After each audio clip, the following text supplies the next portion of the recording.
statements by President Trump. But it is very important to note here that the uniqueness of a group like BRICS is that it is a group of countries that share cover be directed against any third countries.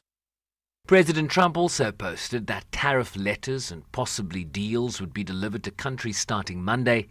A previously announced 90-day pause in tariff rates that were announced in April, including a 31% rate on South African exports to the United States, was due to expire on Wednesday, July 9th. But the administration has since indicated that those rates would kick in only on August 1st in the absence of a trade deal, providing a 3-week reprieve to nations to strike a deal. Sending letters out on Monday having to do with the trade deals. It could be 12, maybe 15. You know, Secretary of Commerce right here. And I guess, Howard, I would say it could be maybe as many as 15 or so. And they'll be going out on Monday, and some will go out on Tuesday and Wednesday, and we've made deals also. So we're going to have a combination of letters, and some deals have been made. Further clarification from his Commerce Secretary, Howard Lutnick. Tariffs go into effect August 1st, but the president is setting the rates and the deals right now. South Africa earlier this month asked for more time to negotiate a trade deal with the United States before a higher tariff regime kicked in. A July 1st statement from the Department of Trade, Industry and Competition said South Africa was seeking through a new proposed framework deal to have some key export products exempted from tariffs, including autos and auto parts, steel and aluminium, while offering to purchase liquefied natural gas from the United States in exchange. The deal was first presented to the United States during President Cyril Ramaphosa's visit to the White House in May. I'm Sherman Bryce-Pease in New York. And we continue with news on the United States, specifically President Donald Trump's economic direction. As you know, that he signed his landmark policy bill into law after it was narrowly passed by Congress. The signing event at the White House on Friday afternoon enacts key parts of the Trump agenda, including tax cuts, spending boosts for defense, and the immigration crackdown. So today on Africa World, I will reflect on an article released by The Economist today, looking at what it says is at the heart of Trumponomics 2.0. An ambitious, sprawling piece of legislation, it calls it, dubbed the One Big Beautiful Bill. It says, while there is optimism, beneath the surface lie deep concerns, rising debt, eroded oversight, and a shifting economic compass that prioritizes short-term political wins over long-term prosperity. The editor-in-chief paints a vivid picture of this disconnect between America's buoyant markets and the growing structural risks threatening its economic foundation. We unpack these with political economist Dr. Dale McKinley and ask the question, what does the U.S. economy but the global system that still revolves around? A very good evening to you, Dale. Thank you so much for speaking to us. Sure. Thanks, Tsepiso, and thanks to your listeners. Always a pleasure. So you've seen the article, and the question really comes down to, has Wall Street become dangerously complacent about U.S. President Trump's economic legacy? Well, I think Wall Street has never really paid much attention to the ordinary person anyway. The markets, as we call them, in this case, are really about, the signs of who's going to make the most money in what amount of short period of time.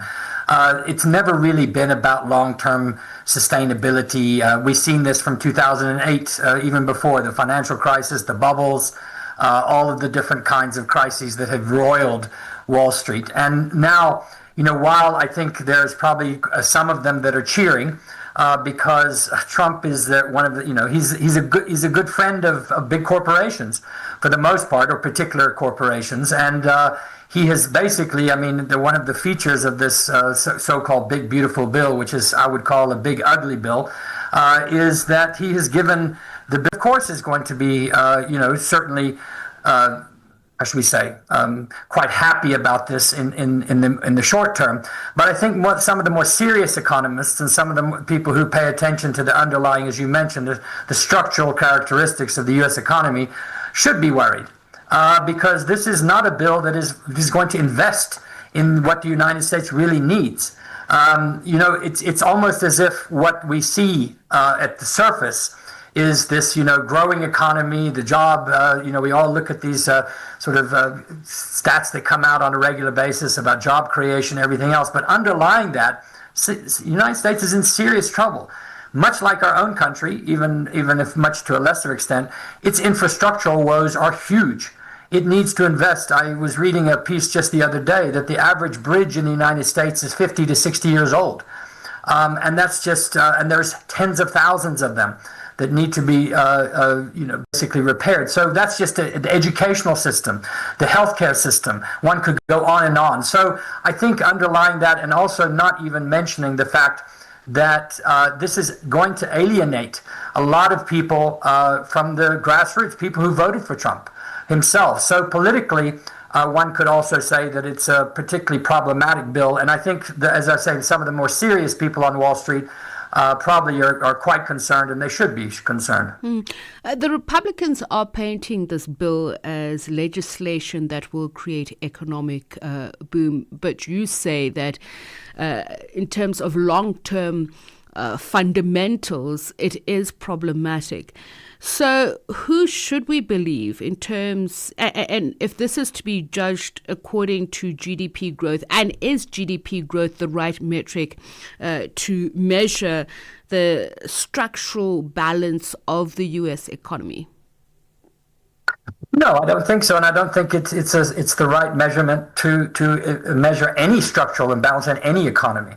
I mean, we know we have jobless growth constantly over the last 10 or 15 years in many, many countries, and that is not what's happening in the United States. But if you just simply pay attention to GDP figures, the question, of course, that most political economists ask is who's benefiting from that GDP? Is there, and what we've seen in the United States, what we've seen in our own country, is that an increasingly small number of people are becoming extremely, extremely wealthy. I mean, the figures are just astounding. And basically what Trump has done is he's doubled down on that. And he's going to make them even wealthier. And so the ordinary person, the people who drive the United States economy, the people who work, let's, for example, take the side of this, the immigration side. He's given ICE billions, and he's going to make ICE essentially bigger than the FBI, bigger than the DEA, the Drug Enforcement Agency, and many other regulatory authorities in order to clamp down, so-called, on this immigrant crisis. And yet, already, what do we see? We see farms and agricultural sector, we see manufacturing sector, we see small-scale and medium-scale businesses already saying that without immigrant labor, they're not going to be able to compete. They're not going to be able to actually make a profit. So what I'm saying is that the structural nature of the United States economy, what drives it, this bill does not speak fundamentally to those things. What it does is it gives Trump a political win in the sense that he's going to be able, his core constituents, should we say, are going to be happy about this because they're going to defeat the Democrats and they're going to take away all the socialist medical aid and health care and other kinds of things. But underneath this, I think your average rational individual, including American citizen, is going to be, over the next year, 2 or 3 years, seriously compromised. And also the economy itself will then reflect that compromising situation of most of those ordinary people. And are we seeing a shift in terms of fiscal policy making in the United States as a result of this? Has it moved away from economic investment to more political consolidation through budgetary tools? I think so. I mean, let's look at what Trump is trying to do with the Federal Reserve, the issue of interest rates. I mean, basically, let's be clear. Trump is a dictator in the sense of he's obviously been elected, but he's a dictator in the sense of the way he operates. He basically issues commands. And he essentially is a person that then wants to make policy irrespective. He basically doesn't really care about the ordinary person, and this is shown, and he doesn't really care about representative democracy in that sense. So yes, what he's done economically is he's basically coming and making a whole range of decisions, some of the tariff decisions, the trade decisions that we've already seen, on the basis of a particular ideological or particular sort of understanding of this group, Make America First, and it's not backed by any real economic, as most serious economic people would argue, it's not backed by any serious analysis. So, for example, the argument that the tariffs that he's imposing, which are generally political, you go after your enemies, you go after South Africa, who you don't like because they're doing things that there's a so-called white genocide, the Palestinian question, whatever. It has nothing to do with actually what the American economy needs. The American economy needs China. The American economy needs all these things. And he basically makes policy according to those political whims and according to basically what he wants or he feels the next day. And then he changes his mind. A week later or 2 months later, you can just see this happening. So what that does is, in economic terms, it makes for chaos. It makes for unpredictability. And that's no way to, and any economist will tell you need to plan. You need to have a planned, investment of things that are necessary for your economy to grow over the long term. And this is not what Trump does. So I think what we're seeing, and in some ways it's understandable that many of us in the last 6 months are just simply flabbergasted. We're taken aback. We're shocked by all the different things. It's like a blitzkrieg, an economic and political blitzkrieg on Trump's part.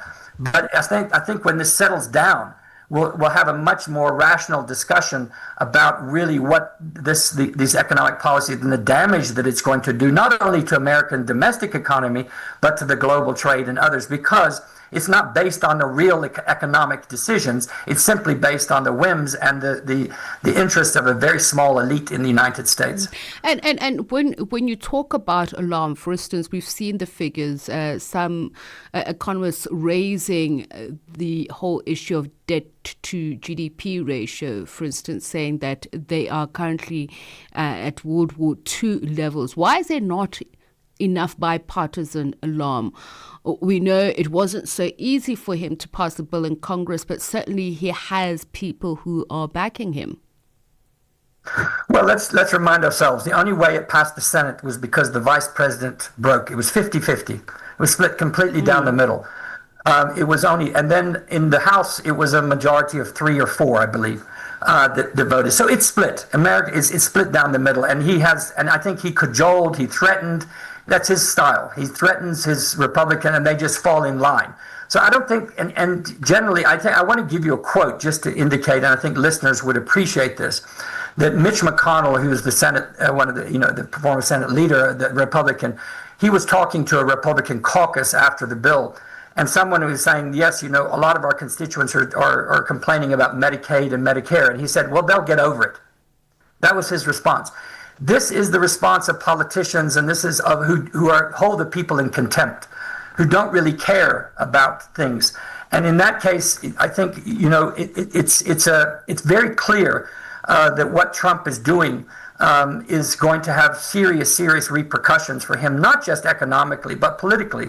The upcoming midterm elections in the United States next year are going to be a bellwether to see whether or not this discourse about Trump having massive popular support is going to actually rise, because people voted for him, particularly from working class people, because they thought that their lives and their economic lives were going to be better. Well, let's see.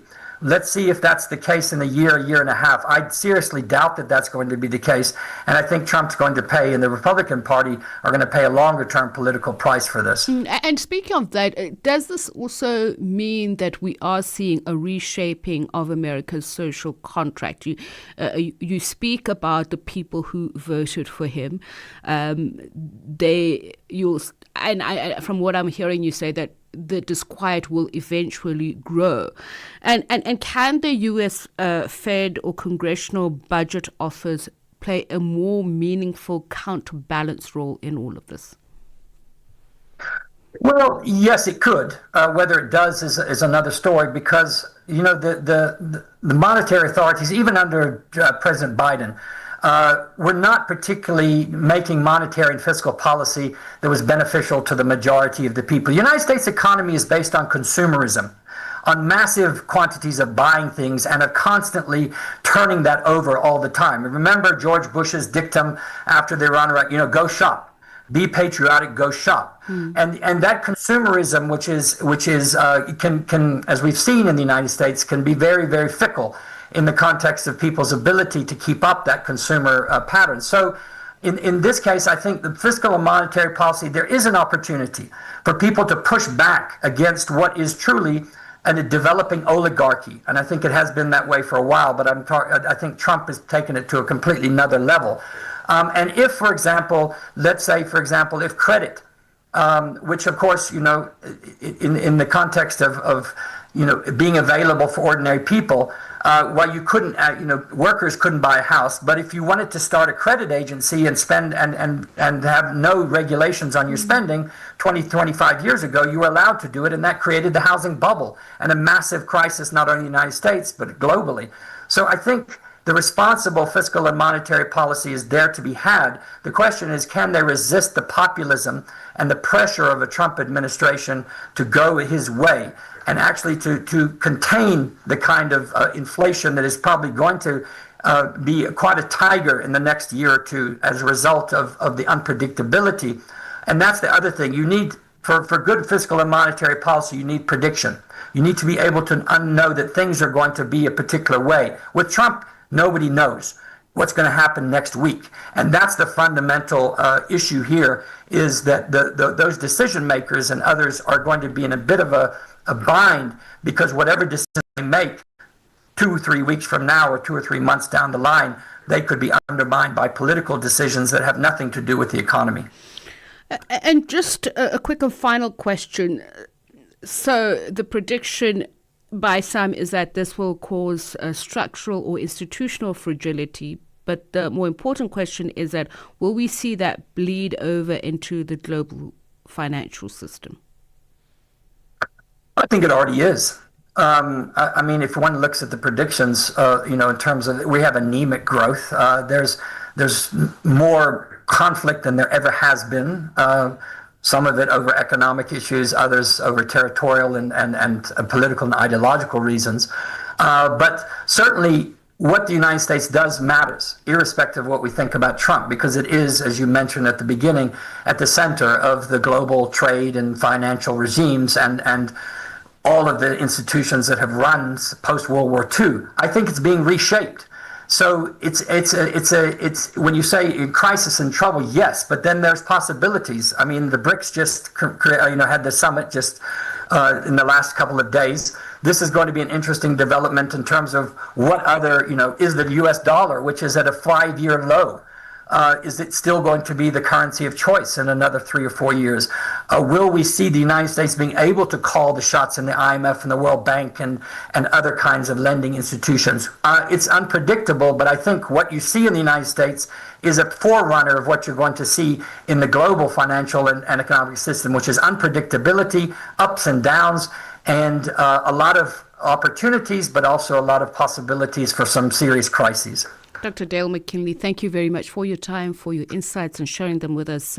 Much appreciated. Political economist Dr. Dale McKinley speaking about the great, big, beautiful bill that U.S. President Donald Trump signed on Friday. And, of course, a commentary coming out of that signing of various reactions which continue. Channel Africa, where every moment is an African celebration. Feel the energy. Feel the connection. Channel Africa, the African perspective. In this episode of Channel Africa Conversations, Peter talks to Dr. Tulisile Buddha, an academic, author, and an expert in indigenous knowledge systems. Join us for a compelling discussion on preserving African languages and traditions in the digital era. Dr. Tulisile unpacks the role of educators, explorers, and how technologies like AI can support cultural preservation, and challenges us to rethink how we honor African heritage. You can find the episode on YouTube, SABC Plus, and on our website, channelafrica.co.za. This episode is a must-listen for educators, creators, and change makers across the continent. Channel Africa, the African perspective. The Morning Switch Weekend with the Shy Guy. Mazuka Wanji Nonse, Zukani, the Shy Guy, a Morning Switch. Have you ever listened to a song and then it gives you goosebumps? Cause it takes you way back in the 80s. My goodness. Hey baby. You hear Yvonne Chaga Chaga there. I wanna talk to the DJ. And then the DJ goes like, hey baby, I've got you on the other side. Huh? There were no WhatsApps then, right? There were no sliding in the TMs at the time. Oh man. Your weekend mornings are activated with the Shy Guy on the Morning Switch. Tsepiso Makwetla winds it down on Africa World Hour, 9 to 10 p.m. And we continue with our theme looking at economics and, of course, the politics behind it. We're just speaking about the big, beautiful bill of the U.S. President Donald Trump and his comments on BRICS leaders or nations that align themselves with what he calls anti-American policies by BRICS. Well, the leaders of the 11-nation BRICS group are calling for a more equitable global order and the strengthening of multilateralism, signing a joint declaration at that summit in Rio de Janeiro, Brazil. There's also a push for reforms of global financial institutions. The document entitled Strengthening Global South Cooperation for More Inclusive and Sustainable Governance. It sets out the group's commitment to defending international laws and contains 126 specific commitments. We're joined now for more on this by Cas Kuvadia, B20 South Africa Sherpa, who was in Brazil, is on the line with us. A very good evening to you, and apologies for keeping you waiting, Mr. Kuvadia. Good evening. Thanks for having me. So let's talk about some of the salient points marking those specific commitments by the BRICS countries. Well, I think that just to first clarify that I was there for B20 work where we hosted a breakfast related to B20, and our sort of connection with what's happening in the BRICS debate is the work we are doing on Trade and Industry Task Force on the B20 platform. And I think what some of the stuff that the BRICS leaders are saying are stuff that we agree with. We believe that multilateral trade through multilateral organizations setting the rules,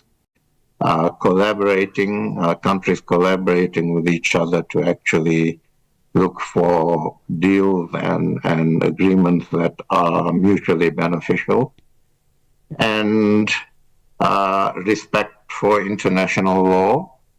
Those are the conditions under which business works and business thrives. And so we are in favor of those sorts of principles, which is what makes relationships between countries and governs relationships between countries in a fair and just way. So I'm not going to get into whether the BRICS countries are, anti-American or not, as President Trump seems to be saying. I don't think they are. I think that what BRICS are saying is that they have the opportunity right now in today's world to come together, to work together in a collaborative way, to work in a collaborative way with other countries and other parts of the world, to build inclusive economies that create just societies, and to do that in a way that is collaborative and to respect multilateral organizations. We are also clear in the B20 work that while we respect multilateral organizations, they have to be restructured to an extent to ensure that their leadership and their focus also takes into account emerging countries, blocs like BRICS and others, because the reality is that some of the fastest growing countries in the world are sitting in BRICS, and BRICS, global investment in the BRICS area or the size of economies in the BRICS area are now significant. So I think that certainly what the B20 is saying is that let's work together, let's create inclusive economies and build inclusive economies that lead to prosperity for all of our people. And let's do that in a rules-based system that governs how we're going to actually trade with each other. As you say that the B20 meeting was taking place, obviously, alongside the BRICS meeting, but just in terms of philosophically speaking, some of the issues that you will be discussing, as was pointed out by China's finance minister, that it's about cooperation, it's about being against exclusionism and being more inclusive, but surely at some point nationalism plays a role, and which is what the US President Donald Trump is saying through his threat that any country that acts in a manner that it sees threatens US interests will face further additional 10% in tariffs. Is that something that we should be concerned about? Of course, we should be concerned about any increases in tariffs because that obviously has an economic impact, has an impact now on our exports. But I don't think there's nothing wrong in countries looking after themselves, in promoting their economies. But I think that we do need to appreciate that we live in a global world. Globalization is still with us. There are faults in globalization, and we need to deal with those faults. But we live in a global world where countries are dependent on each other. You can't operate as an island, no matter how strong you think you are, how powerful you think you are. That even the strongest and most powerful countries need to trade with other countries for sectors of the economy and to bolster sectors of the economy that they can't otherwise bolster. So I think fair competition, to be competitive in your own country and compete with other countries is fine. But to use tools that tend to or mean to, in the American administration's words, punish a country because of a country's links to other countries for trade and investment purposes, because of countries' foreign policy that it has developed through processes in its own country, and a foreign policy does not. So if you take South Africa, it does not threaten anybody. It has a foreign policy that says that we need to treat each other equally. We need to be fair to each other. We need to maintain economic justice, and we need to follow international law. Those are, beliefs and processes that hold everybody in good stead. So I think that we just need to, and whether it's the United States or anybody else, every country has a right to conduct themselves the way they want to. I think what the BRICS nations are saying, and I was also at the Finance for Development conference in Seville during the week. What countries they are saying is that we can work together. We can grow our own countries, protect our own countries, be competitive, but we need to work together to ensure that the fruits of our economies, the economies we build, are actually economies that are inclusive and have equitable results, so that all people in countries actually benefit from those economies. And if we're going to do that, we need to cooperate with each other. We need to collaborate with each other. We need to see which countries have skills and resources that other countries might need for the benefit, not just of those two countries, but for the benefit of the population of the world. So, Africa, for instance, has the sorts of resources that will actually go a long way towards addressing the food security problems in the world. It has mineral resources that actually contribute to the development of products and instruments and technology that is needed in today's digitalized world. And so we need to find ways and means of cooperating with each other and working with each other. And multilateral institutions set the rules for that. We should all be able to participate in making those rules, and then we should follow those rules. That's what drives coordination, and that's what drives partnership, and that's what drives relationships between countries. Dr. Cas Coovadia, thank you very much. And I'm letting you go because I know you've got another invitation to honor. So thank you very much for the time that you've taken to speak to us. Dr. Cas Coovadia is the B20 South Africa Sherpa as he speaks to us about their B20 meeting there in Rio on the sidelines of that BRICS Heads of State Summit that is underway. Get the news, music, and lifestyle of Africa on Channel Africa, the African perspective. Africa in Business on Channel Africa. The president of the Arab Bank for Economic Development in Africa, Dr. Sidi Ould Tah, he is vying for the presidency of the African Development Bank, the AFDB. He positions himself as a fervent defender of economic integration and structural transformation on the African continent. So I do believe that I have a 360 view of the development challenges in the continent with my experience from both the supply side and the demand side. But more importantly, my vision is to bring on board all the stakeholders and to have a holistic approach for the development of the continent and to develop partnership across the continent and outside the continent, bringing all the stakeholders together to work for one goal is to make Africa great for life and livelihood of the African population. Bringing the African markets into your home. Channel Africa, the African perspective. Africa in Song with Chanduko Ligege.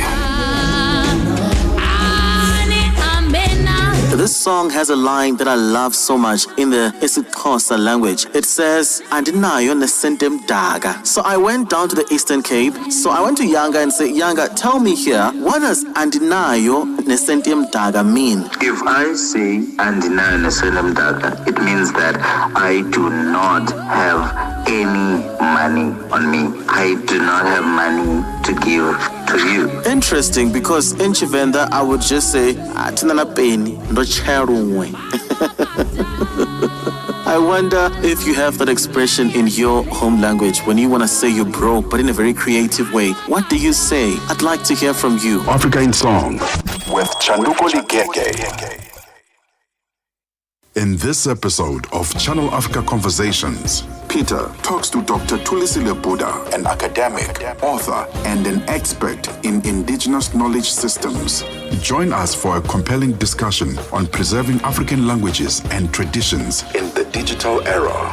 Dr. Thulisile unpacks the role of educators, explorers, and how technologies like AI can support cultural preservation, and challenges us to rethink how we honor African heritage. You can find the episode on YouTube, SABC Plus, and on our website, channelafrica.co.za. This episode is a must-listen for educators, creators, and change makers across the continent. Channel Africa, the African perspective.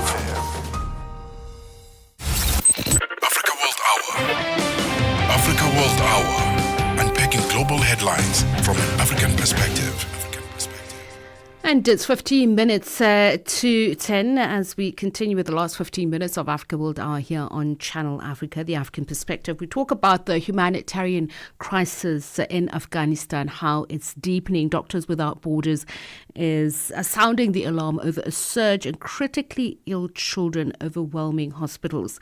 From Helmand to Herat, thousands of young patients are arriving daily at MSF-supported facilities, many with life-threatening conditions and nowhere else to turn. The crisis has been worsened by the collapse of aid funding and the closure of hundreds of health facilities. To speak about the scale of the crisis and what it means for the region, and we're joined now by Claire Waterhouse, Regional Advocacy Coordinator and Head of Operational Support at Doctors Without Borders. Claire, thank you so much for your time and really appreciate you speaking to us about this. So when we say that there is an increasing number, can you just start with baseline figures of what you were dealing with, say, in the past 6 months and what you're looking at now? Yeah, sure. Thank you so much for having me. I mean, we are seeing massive increases.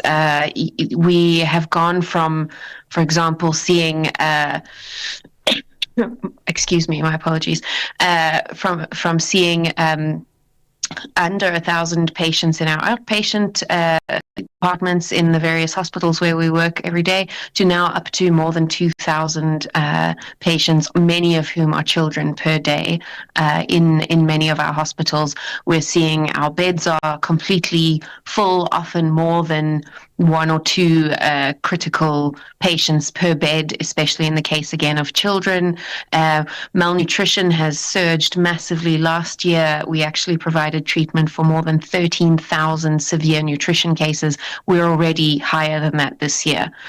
So the numbers are rocketing, and I mean, it's always been a complex situation accessing healthcare in Afghanistan, but we are seeing it really picking up this year.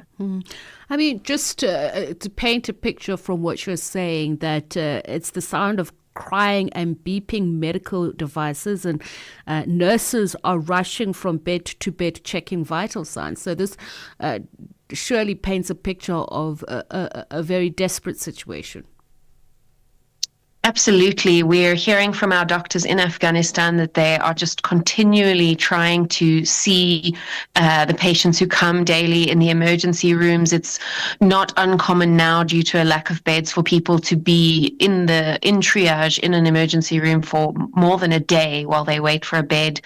People often arrive very critically ill because, for a variety of reasons, whether that be cost or distance or other factors, they have not sought healthcare until the situation was quite dire, which means that, you know, there is a level of urgency that is extremely high, and which we have limited capacity to deal with across our facilities.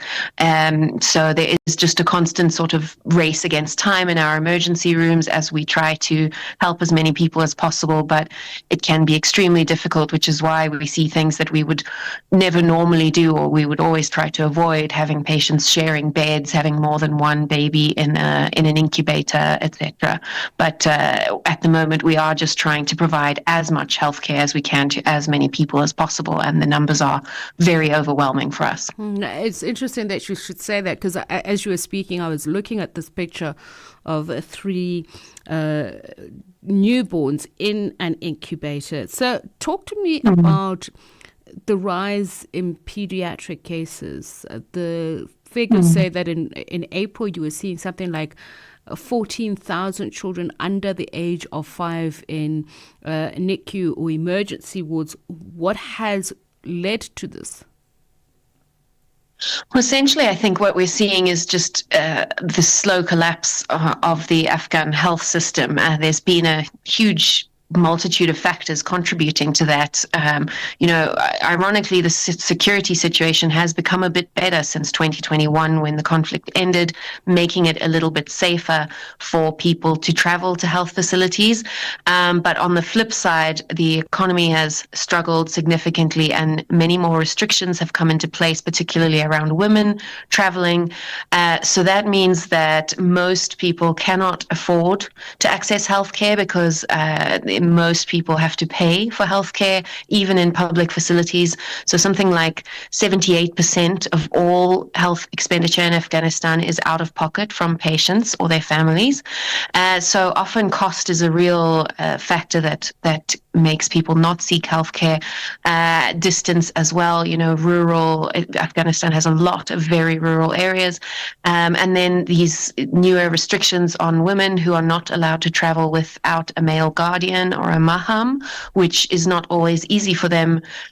When, for example, they might not have living male relatives, or their relatives may be working away from the home. And that then directly impacts children, because women are then not able to take their children to the doctor for a variety of reasons. We're also seeing things like lower immunization rates at the moment. So there's been thousands of cases of measles, which last year we had to launch an emergency intervention to work on.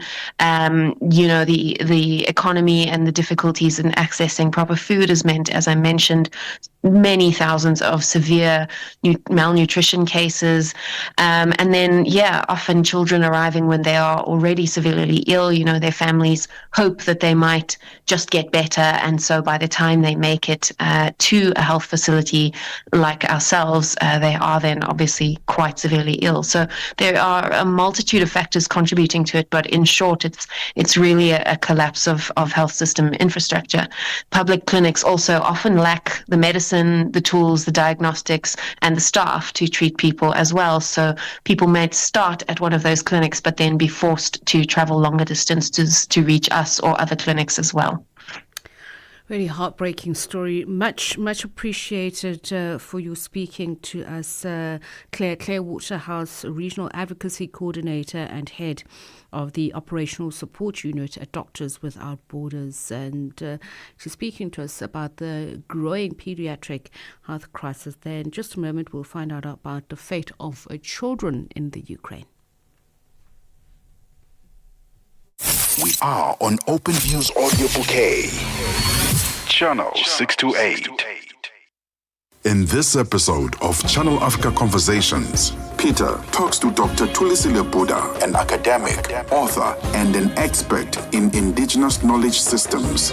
Join us for a compelling discussion on preserving African languages and traditions in the digital era. Dr. Tulisile unpacks the role of educators, explorers, and how technologies like AI can support cultural preservation, and challenges us to rethink how we honor African heritage. You can find the episode on YouTube, SABC Plus, and on our website, channelafrica.co.za. This episode is a must-listen for educators, creators, and change makers across the continent. Channel Africa, the African perspective. Parlez-vous couramment le français? Êtes-vous passionné par la radio? Et êtes-vous qualifié pour travailler en Afrique du Sud? Envoyez-nous votre CV et votre 3 minutes démo en MP3 à @channelafrica.co.za pour avoir une chance de rejoindre la famille Channel Africa. Si vous n'avez pas de réponse après 14 jours, cela signifie que vous n'avez pas été retenu. Channel Africa, la perspective africaine. Nelson Mandela taught us that courage is not the absence of fear, but the triumph over it. We should all bear in mind that the greatest glory of living lies not in never falling, but in rising every time you fall. This Mandela Month, Channel Africa salutes everyday heroes. On Channel Africa, the African perspective. Catch us on Satellite Channel PAS 10. When the sun goes down, we don't stop the talk. Channel Africa, the best nighttime radio. Tsepiso Makwetla winds it down on African World Hour, 9 to 10 p.m. And ending with this story, human rights group African Diaspora Network says it's considering laying criminal charges against Operation Tutula, a South African civic organization that's been campaigning at healthcare facilities across the country to prevent foreign nationals from accessing healthcare services. Operation Tutula claims that the administration of healthcare to foreign nationals is straining the country's resources. Tuto Ngube Ntungubeni reports. Operation Dudula has been at the forefront of a campaign mobilizing against foreign nationals accessing health facilities in the country. The organization's president, Zandile Dabula, says their campaign is a response to an invitation by community members who have complained that they are unable to access medication at health facilities. So the reason why we went is that we were invited by communities to say that, they're battling when it comes to receiving medication. By the time they get to the doctors or nurses, they are told that there's no medication. Yet they have been seen, foreign nationals coming to the clinics way earlier than them and getting medication. So we thought we should intervene because, we're dealing with people who come to the country illegally and they don't respect the laws of this country. And we must use our tax money as South Africans to accommodate criminals. It's not fair. Dabula says they recently learned that illegal foreign nationals are stocking up medication for business. Now, we've also seen that it was all over media mainstream that these people are on business. Now, they collect medication in our public facilities and they go sell them at home. There was a bus that was stopped and searched. It was a bus going to Zimbabwe. And the police found medication, lots of medication, not just medication for one person. So that on its own was evident that these people are running businesses. They collect medication from South Africa and they sell it in their country. There's been mixed reactions to the civic movement's actions, with the human rights group African Diaspora Network condemning this campaign and labeling Operation Dudula's campaign unlawful. Chairperson of the African Diaspora Network, Dr. Vusumuzi Sibanda, says Dudula is behaving like a group of thugs. Well, look, Operation Dudula is conducting itself exactly like, of people that are thugs in a way, because one, they're a vigilante group that has given themselves the authority of law enforcement agents, stopping people, preventing people from receiving health care, unlawfully so. And of course, because nobody is really taking them to account, because they should have been arrested already, for intimidation and preventing people to do their own business and causing chaos and social disorder. In response to the claim that illegal foreign nationals are stocking up medication at South African facilities to go and sell them in their home countries, Sibanda says it doesn't make sense. They've never been outside South Africa, and how do they know that people go and sell medication outside South Africa? Who buys medication? The bulk of these countries, they also have got, who would buy them? For what purposes? It's nonsensical. What they're saying is hogwash. It's completely senseless. Sibanda says they're considering laying criminal charges against the leader of Operation Dudula. Obviously, we're actually talking about, engaging the authorities, but more especially, to open criminal charges, of preventing people to access, because that is social disorder, that is intimidation, what we have seen them doing. So I think at this particular stage, we would want to see exactly what's going to happen if criminal, charges are preferred, against the leader, because look, at the end of the day, these are the people that are inciting other people to violence, because this leads to, the xenophobic attacks that we have seen. If those foreigners decide that some of them want to protect their rights and fight back, then what breaks is social disorder. So we cannot allow a situation where the authorities are sitting back, and watching this kind of, a disorder taking, root. Operation Dudula has called on government to prioritize South Africans when it comes to accessing health facilities, while rights groups have labeled Dudula's actions as unconstitutional. For Channel Africa News, I am Tutongobene in Johannesburg. And that brings us to the end of Africa World Hour this Monday. I do hope that you enjoyed being with us this last 60 minutes, and we certainly enjoy your feedback. So please feel free to reach out to us, 063-406-9126. And thanks for those of you who continue to react to the content that we put out. And please do let us know what conversations you're having in your communities, what's shaping those conversations and the decisions that you're making wherever you're listening to us from. Please also do let us know at Channel Africa 1. That's on TikTok, Instagram, YouTube and X, and of course Channel Africa on Facebook. Until the next time, it's goodbye for now. Up next is Hotlines with Shayla and Kumana. When the sun goes down, we don't stop the talk. Channel Africa, the best nighttime radio. Channel Africa. where every moment is an African celebration. Feel the energy. Feel the connection. Channel Africa, the African perspective. Love music. Love culture. Love life. Because you on Channel Africa, the African perspective. Hotlines bring you fresh perspectives about love after dark.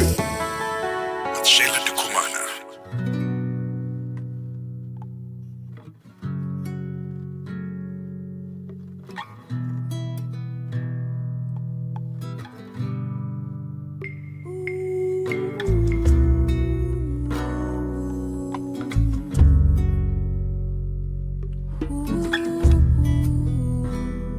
With Rise and Shine 6 till 9. Peter and Asanda as they bring you breaking news, sharp analysis, and the voices that shape the day.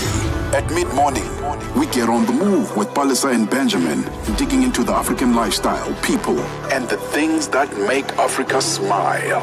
12 till 1, Africa Update with Lulu Kabu, getting in-depth, powerful stories, and the perspective you won't hear anywhere else.